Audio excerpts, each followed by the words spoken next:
Hello, and welcome to another episode of Scavenger Life. This is episode number 174 at scavengerlife.com.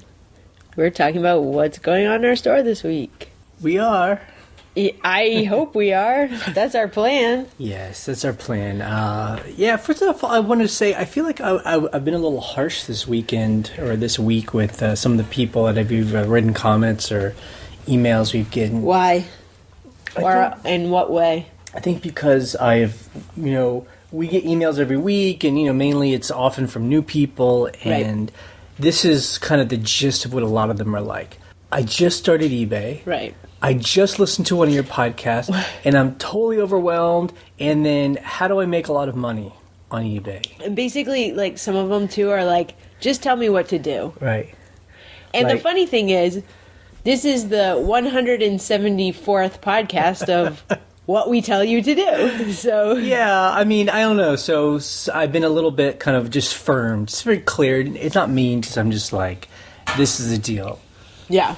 We all started somewhere. Yep. You and I started somewhere. Like, I think people sometimes think that we are eBay, which is interesting, or we somehow control what this site does, and we're just sellers like anybody. We have no affiliation. We started eBay. like everybody else. We totally agree eBay can be very overwhelming, especially if you're just brand new because just stuff is everywhere. Yeah. I've always talked about this. eBay's like 20 different websites that has been built on top of each other over 1996. It's like all this detritus from past iterations. So I get it. So all I can tell new people is, we're just sharing our experience. And if someone has a very specific question, like how do I do X, we can help them. Yeah.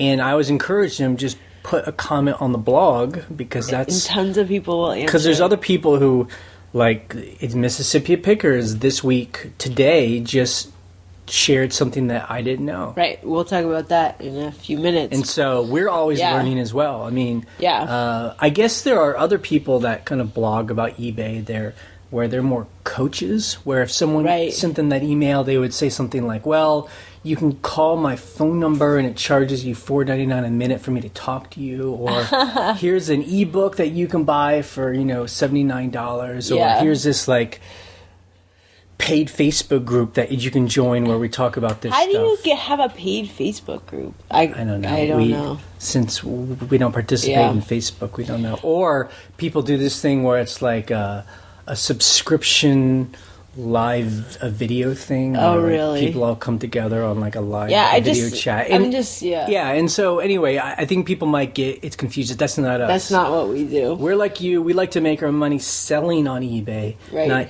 teaching. We simply do this podcast because, number one, we like to document what we're doing, and number two, it's just like we've always said, selling on eBay can be a very lonely existence because you're just at home, you feel very isolated. So we like the people that have come together, and we just kind of talk about and I should rephrase what I said earlier. I don't mean we tell you what to do, we tell you how we do it. I mean, if you want to do what we do, you can. And people tell us how they do it, and sometimes we're like, that's a better way to do it. I mean, it's not... It's a very fluid business model, You can change things in a day. We currently have one friend right now, and I don't know if he's listening to this, who is trying to learn... You know who you are. Who's trying to learn to do eBay, and we talk on Google Chat every day, and he's... and he's like always asking very specific things. Okay, I'm trying to do this. How do I do it? And I'm like, do this. And then, and that's, that's an interesting way to help somebody. But the thing is, he's helping himself. And I think that's the key. It's like all of us will gladly help anyone who's trying to help themselves. I just get very frustrated and a little patience for people who get overwhelmed, who are just like, I don't know how to do anything. How is this going to work? I need to make $2,000 by the end of the month. I'm like...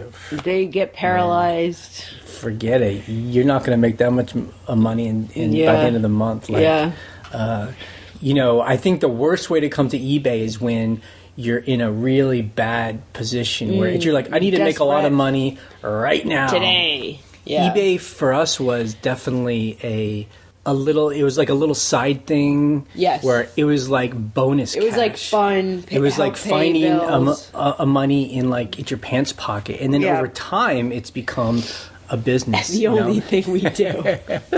Well, it's not the only thing, but it's a majority of what we do. Because we just took steps to create the pipeline. Yes, the pipeline, as we always talk. Shovel stuff into the pipeline and hold a big garbage bag on the other side. That's right. To fill it up with money. And just like let the money fall in. Like that's what you should be worried about. Yeah. Anything that else? Your trash bag's not big enough. Yeah. That's your only worry. It's literally a trash bag. So this week, let's start with our numbers because again, we like to always kind of for ourselves. Yes. Kind of ground our week in how we actually did. So we sold 50 items. Good for amount. Basically $2,000, $2,008. Ooh, and that's the gross. Better put that $8 in there. Yeah, and that's a gross before eBay takes their fees and PayPal and cost of goods sold. But it's pretty amazing that those 50 items cost us about. These are always this is always a rough estimate, about $86. Wow! I kind of go through an eyeball and remember what we bought stuff for. Yeah, so we turned $86 into $2,000. I mean, we worked for it. Clearly, it's not like it's just magic. And there's some of those 50 items we've had for a long time, which we'll talk about in a second. Yeah, but like our highest item was a navy pea coat. Yes, our highest single item was a navy pea coat, and that sold for $150. Oops, we didn't put our phones on silent. Yep. That sold for $159. Tell me what you sold. It was a sleeping bag compression sack. For how much? $9.99. That's a military item. Yeah, those are ones where we have like a lot of items. We have like 20 of them or something. And before we get into some of the other things we sold, I thought this was interesting. I broke it down. So out of those 50 items that we sold, 13 of them were under $30. Wow, under 30. Oh my God. So we've been trying to, raise our, cost average price. Yeah, our average price. But, we still sell items for under $30. And a lot of these items are either stuff that are really old, things we've had for a long time. And so we either have them on sale or we just they weren't worth anything. Or they're items where kind of like what just sold, we have like a multiples of one item. Right. And they won't cost a lot, so it'll be like $9.99. But the cool thing is we'll have like 20 of them. The cool thing, we'll have like 20 of those. So even though each one sells for $10, it's once they all sell, that's $200. Yeah, so it takes a little bit longer. And the great thing is sometimes people buy large quantities. They'll buy 10 of them, and then you've made, $100 right then. And then we sold 4 items for over $100. Right, which is great. So we want that more often. I know, but 4 out of 50. So the majority of our items are selling, between $30 and $100. Yeah. So we averaged about $40 an item is about how much we've had. And really, I feel like we've hit a wall in a way with the way we scavenge and the places we scavenge at. We're always trying to get the best of the best, but really, that's about as the best we can do. Yeah, I mean, for where we're going now. So if we really want to change that or raise that, we really have to start scavenging in different places. Yeah, higher end places. Yeah, higher end auctions maybe. So we have some plans to do that. Hopefully, and we'll see how it goes. I'm sure you will all hear about it. So something that I sold this week was I had talked about we went to this auction and I got this box lot full of really, in my opinion, ugly dishes by that German company, Wasserbacher, something like that. And they had hearts on them. I thought they were really ugly. But I checked them and made sure that it was a good company that made them. And I bought the whole box for $5. It had that stuff and some other random kitchen stuff. And I sold every piece to this one woman for $200, except for the teapot. I have a teapot left. for $250. So pretty good. Which is great because I was really hoping that one person would want them all. Yeah. So. But we didn't list them as a big lot because we find selling things a big lot, you never get as much as if you break it up. So we did, 2 plates, a teacup, whatever, some saucers, some mugs. Because sometimes people just want, individual pieces. So then she said she wanted them all, and we basically gave her a 10% discount. Because she said, if I buy all of them, number one, can you combine shipping, which I could, and number two, can I get a deal? So I said, yeah, I'd take 10% off the full price of the items, and then I'll do combined shipping and give you a refund for that. And she was psyched. Yeah, she did it, so thank God. And I shipped it in 2 boxes. Yeah, I shipped it in 2 boxes. If I had a really big box, I could have done it, but it's the next state over. She was in North Carolina, so I knew it wasn't going to cost a lot for 2 boxes. What she paid would cover it, plus I'd give her a discount. And it started to get heavy because there was like 5 or 6 plates and bowls, and so I was like, I got to break this up so that they're not like going to break, and so the weight. And so people have asked that the way that you print out the labels is how. Yeah, so basically on like where I see it on the My eBay page of stuff awaiting shipment, I open a new tab, on the Mac it's Command, or you can right click to print a label, and you just open it twice and you print 2 different labels. You can basically use the same prompt page to do it. That's all I do. And then on eBay it'll show there's 2 tracking numbers, and it's good to message your buyer just to say, look, this is coming in 2 boxes. And then to label each box. One of 2, 2 of 2. Right. Basically because you don't want them to get it and be like, half the stuff's missing, and the next one comes the next day for whatever. Right. They should come on the same day, but you never know. To us, that's always exciting because, again, we went to that auction about a month ago or so that we talked about. And, and Ryan, and, auctions are like anything. There's no guarantee of finding anything. Yeah, cool. You might not find anything. We've been to auctions where they've been kind of a big bust. I mean, we've been to auctions where we go and preview it, and then we just go home because we're like, this. But this was about 3 hours of commitment. 3 or 4 hours. You're there. Ryan had seen this box. It might take an hour to get to that box. Right. And we bought a bunch of other stuff. Actually, yeah, that was a good auction. Actually, but those are things where you're in an auction and everyone's trying to get the country kitsch stuff, and this happened to be. It's German, but it really looks like that kind of a Nordic, like abstract, really bright, colorful. Yeah, and also like most of these people there, they are interested in. It looks very 80s to me too. I mean, I show it in the video too, so you guys will see it in this week's video. But I just think it looks just dated. Right. But I knew that someone out there, I one time sold a mug by this same company, one mug. It was like it had an elephant on it, so people collect elephants. I think I sold it for like $50. One mug. I mean, it's just, that's how I learned, like, okay, you should get this. And that's what we talk about when we do research. All that stuff always helps. So if Ryan hadn't have sold that mug... I would never have bought this set. I certainly would not have bought this set of stuff. But Ryan, how would you get at an auction and if you see something cool... You start getting really excited. And you're like, that's mine! I can tell there's something just in her craw that she wants to... Well, and what's funny is, a lot of times with like a dishes set like this, I wouldn't have listed it so fast, but it was red with white hearts, so I needed to get it before Valentine's Day, basically. I was like, I have to list it. I mean, I've listed stuff before Christmas that's Christmassy, and it doesn't sell for like a year.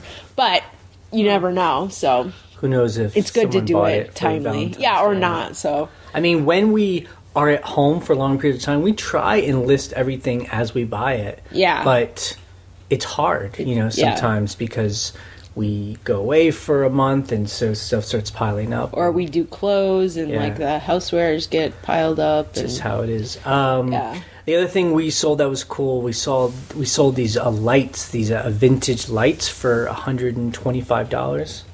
And we call them swag lights. Yeah, they're swag, but They're not totally swag lights, but they're like these like 1970s bubble lights where I show them in the video it's too. It's kind of like this metal eyeball bubble thing on, a piece of teak. And these are cool because I saw them. We were at a thrift store, and someone had just donated a big box of stuff. It was right there. And it was right as we were at the checkout counter, and I grabbed them right as we were checking out, as a lady brought them in. And they didn't have time to price it, so I got them for like $2 because the person at the cash register was like, yeah, $2. Just looks like junk. And it's great. And it really does.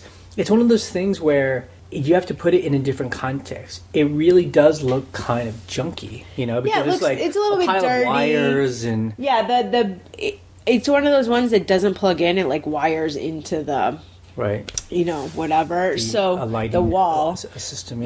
So it looks junky. It's a little bit dirty. There might not have been like actual light bulbs in it. So we put it in a new context. We clean it up. We take good pictures of it, and then we describe it for the people trying to find these things. And swag is a good word.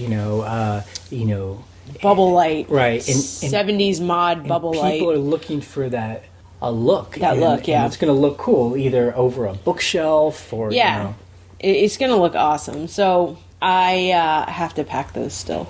Right. Yeah, that was a good sale. $125 for those, which is a great sale. And and I always say this too.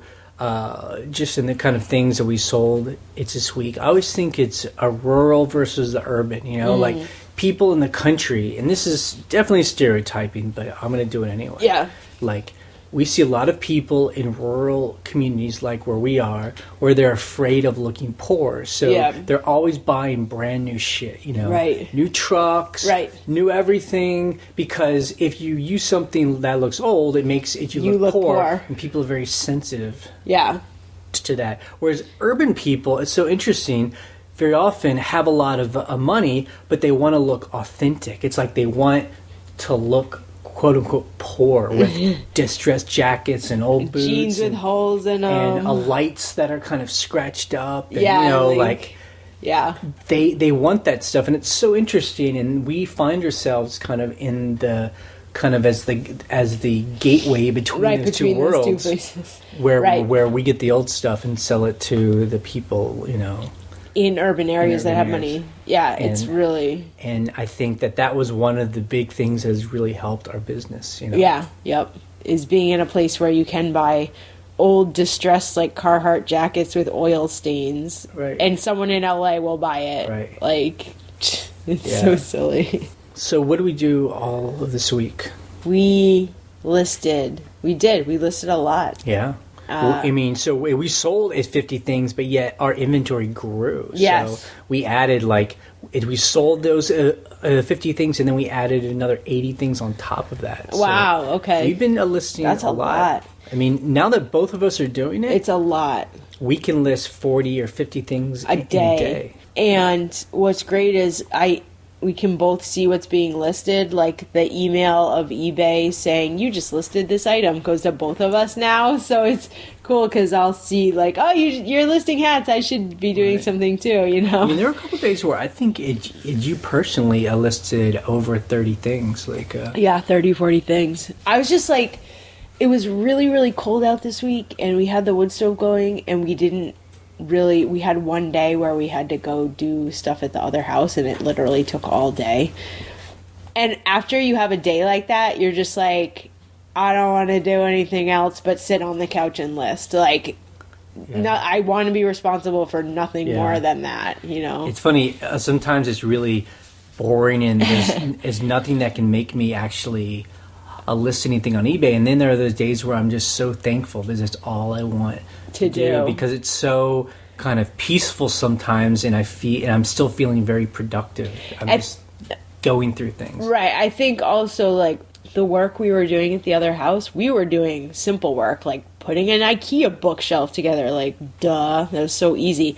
But we had this guy over who was installing lights on the porch, and it was freezing outside. It was the coldest day. It was so far so cold, right? And we said to him, look, we know it's really cold, so just if you want to come back another day. He's just like, nope, because I gotta get paid. You know, Right. He didn't say that, but he was like, gotta do what you gotta do, you know?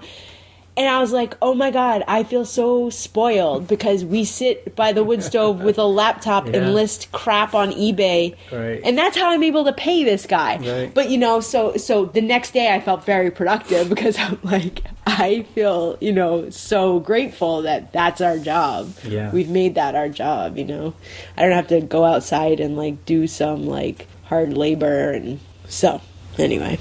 Yeah. That made me grateful. But he did a good job. These are lights that we had actually bought on eBay. We were those people on the other side who were finding very specific vintage lights. Because I had to match it to 2 other lights on the porch. And we found them. We found them, and we had them installed, and they look beautiful. Yeah. They just look like they've always been there. That's what's cool. But this is one of those moments where we are the target buyer. Yeah. We are our target audience. I mean, we were exactly that, trying to design something very specifically and willing to pay.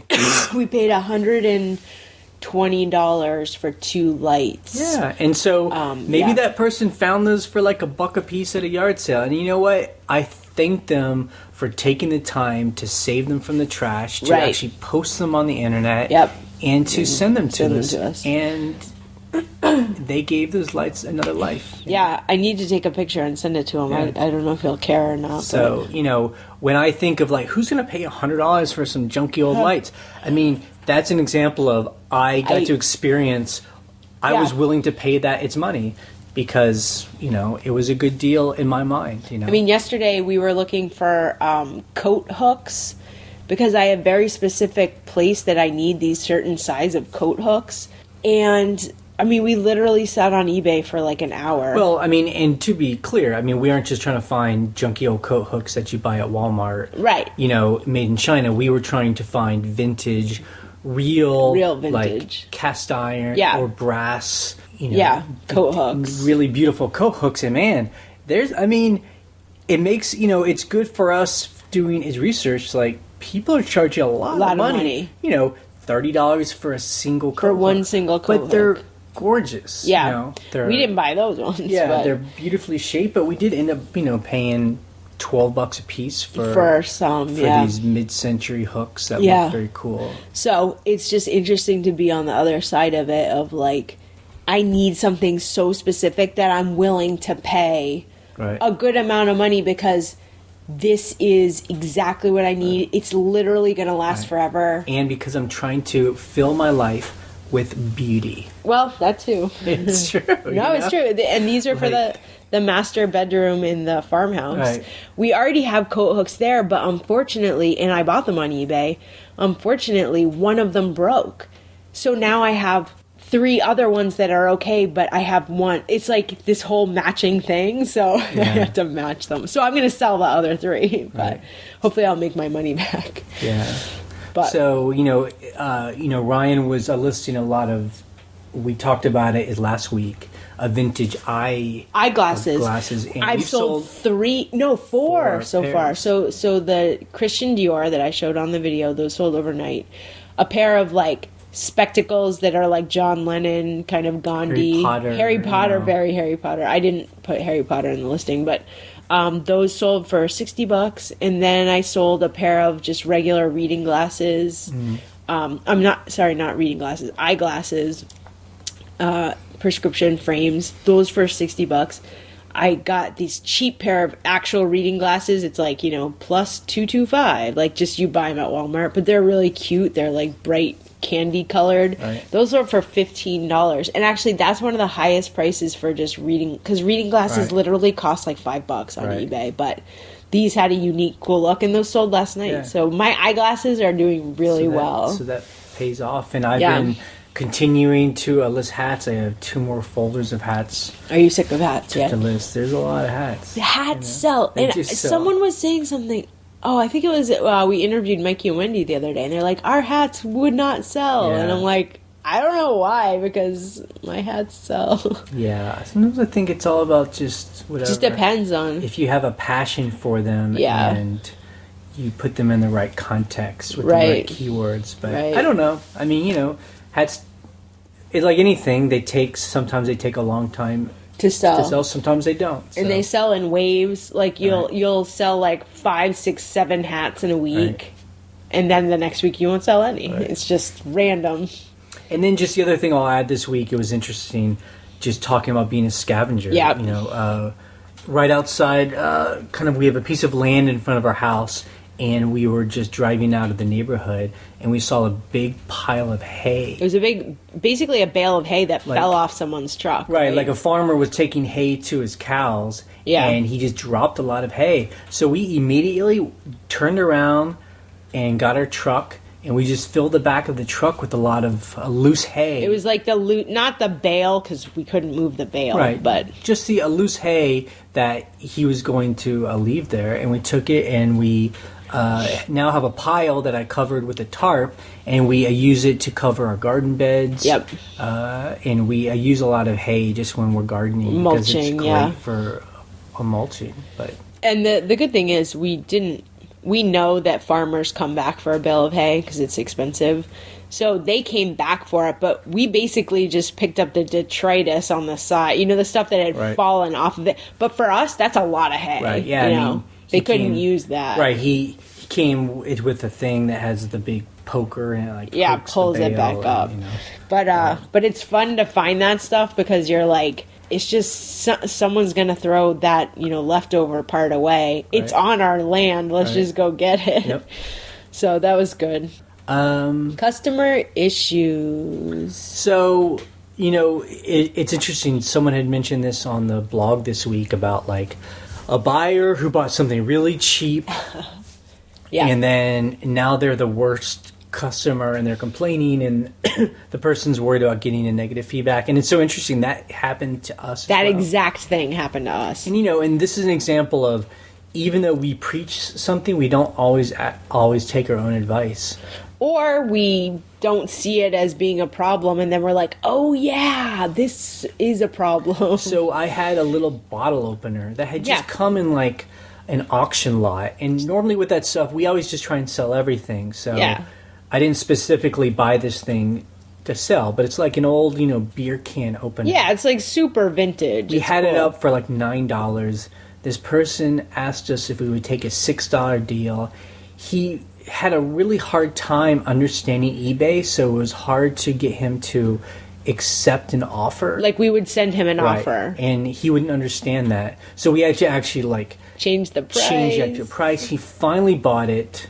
He lives in Puerto Rico. Right. We send him this thing all the way to Puerto Rico. Okay, but the thing is, Puerto Rico, just so everyone knows, and some people don't know this, is an United States territory. So it is under USPS. So I just sent it first class. Oh, so it didn't cost extra. No, it's I'm sorry. Okay, $3. Yeah. And anyway, he gets this, and as soon as he gets it, he starts complaining. Yep. He says it's not stainless steel. I mean, if it's not stainless steel, it would be a rusted piece of solid. metal. But it was stainless steel. And the interesting thing was, like Linda Shields said, he did exactly what she always teaches people. Just wait till they say, if you don't give me a refund, I'm going to give you bad feedback. And that's what he did. Okay, so here's the thing. We said to him in that instance, we are glad to give you a refund. Send it back. Right. Which is the appropriate thing to say. Yep. It's not broken, it's whatever.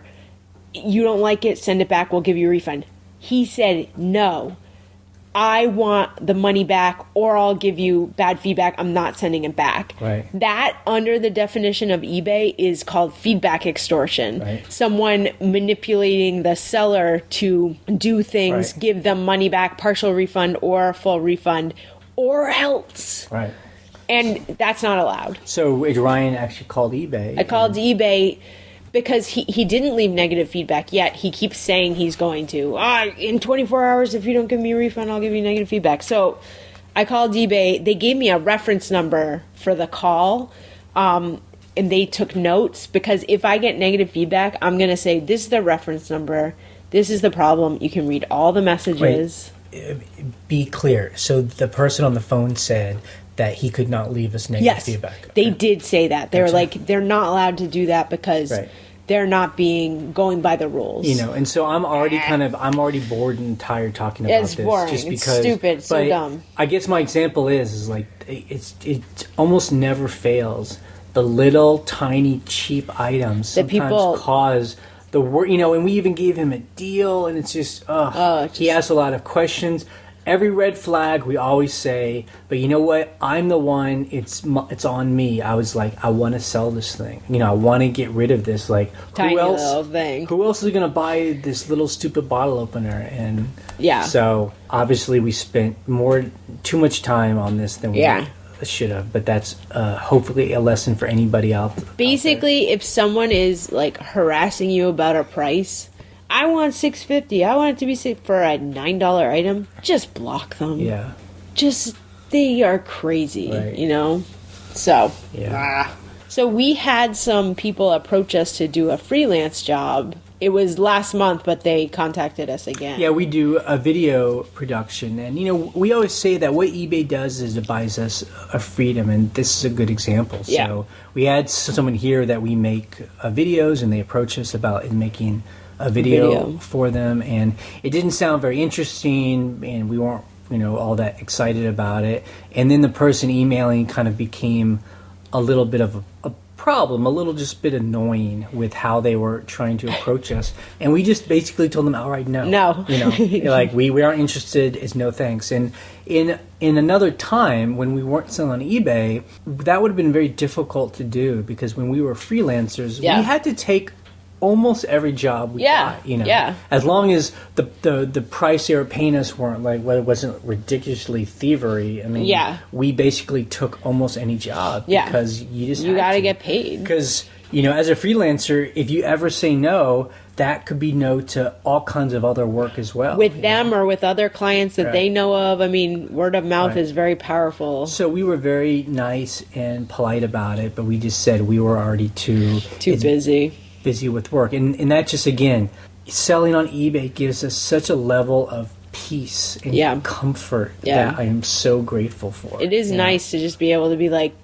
first of all, the job's going to take up way more of our time than we can even do right now or want to. Right. And then, you know, we're like, we make enough money now. We don't need it. You know? It turns out then that honestly it helps us get better jobs because, I don't know, people kind of like it when you're a little bit exclusive. So it's kind of nice, you know. That's funny. Well, we do have a couple of clients that we only work for. Right. And every job that we do now is very well paid and interesting, and we enjoy it. And we get to travel, so that's always a great thing. So there are some things we learned in the comments this week. Yep. So, you know, over at scavengerlife.com, we get a lot of, you know, it's kind of cool when we put up a post, we're now getting, you know, 100 comments a post. Just people are really talking about and, stuff. You know, I know that can overwhelm some people, and I get it. And they're just like, I just want to hear the podcast. I don't want to get involved with talking to people. And that's fine. But just to be clear, those comments are there because you can learn things, and we read them all, and we try and respond to anything that's interesting. Yeah. So these are the kind of things we learn. So I made a mistake, and I said that you get a defect if you ever give a partial refund, and I was incorrect. Right. If there's not a case open, you can give a partial refund. So if the person just writes you and says, you know, there's a hole in this shirt, can I get $10 back?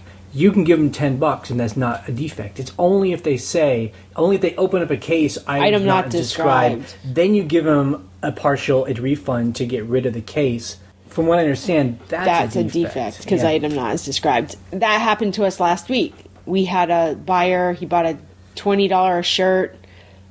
He said, "There's a hole underneath the sleeve. Would you give me $10 back?" Right. We were happy to do that because we were like, we don't want to return. I don't want to sell this shirt again. It's a junky shirt. And we thought we were hacking the system we just sent him a PayPal payment not associated just with $10. The item because we thought that would, you know, so anyway. But we didn't have to do that. So we learned. Brian taught us something in the comments, and he's always really good at like handling customers, and he seems to really kind of be the pro at understanding the ins and outs of eBay's rules. So this is what he says. So, and because this happens to us, even though we have hassle-free its returns on, many buyers still do it the old-fashioned way, where they just mail us an item back. They don't send you a message. I mean, sometimes they send us. Sometimes, but when they don't, it's even worse because you're like, there's no record that this is even happening. Right. They just mail it back. So they don't, go through eBay, and eBay doesn't know that there's a return started. So we get this item, and it's difficult now because eBay doesn't make it very clear where you give that it's refund. Like how to do it. Especially how to give a refund without getting a defect, because the person sending it back very often isn't saying there's anything wrong. They just changed their mind. They're like, it didn't fit, And so what he says is the way that you do it is you mark the item unpaid. Okay. So even though they bought it, it's been shipped, they've paid, it's marked as paid, 2, 3, 4 weeks later, I guess if you mark it as unpaid, and then you can open up a cancellation to a request for canceling it. Correct. Through the resolution center. Right. And then you can also just send the buyer a PayPal payment for the refund and wait for the case to be closed. So the buyer gets their money back. Right. It's no problem. And then they can either cancel it for you, or if they don't do it, then the case just gets closed. And what eBay thinks is the buyer never paid for it, so it's not a defect. So basically the buyer is getting an unpaid item defect? An unpaid item? That's what it sounds like to me. That's interesting. And what's weird about that, and Brian said, it is weird that you can do this. There's clearly a record of a PayPal payment. Right. So why do I have the ability to mark it as unpaid when there's a PayPal payment? Yeah, it's going to be interesting. It's maybe Brian can clarify that in the comments. But he says, yes, it's definitely weird, but that's just how it's. Right. You are able to do that until eBay changes their policy or their a system where you can give a refund to people that don't go through hassle-free returns. It's without a defect. That's true. That's a way to do it. That's true. So that is it's question. So in that case, does the buyer get an unpaid item? Against them. Right. And when you're canceling it, the reason you cancel is buyer never paid. Right. So here's an example of we're kind of leaving this open-ended. We don't really know all the answers here, but that's what Brian said. He says it works. It's for him. So maybe we can hash it out and just see in the comments. I'm sure in the next couple of weeks we'll get a return that just comes in the mail and has nothing and is just. So we'll see if there's anything we can do about that. Right.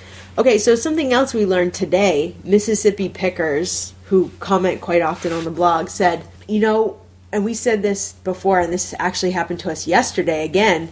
Someone sends an offer, and it's a good offer, and in the terms they say free shipping. Well, and then say you didn't see that. And we didn't see it again. And we don't offer, we didn't see it.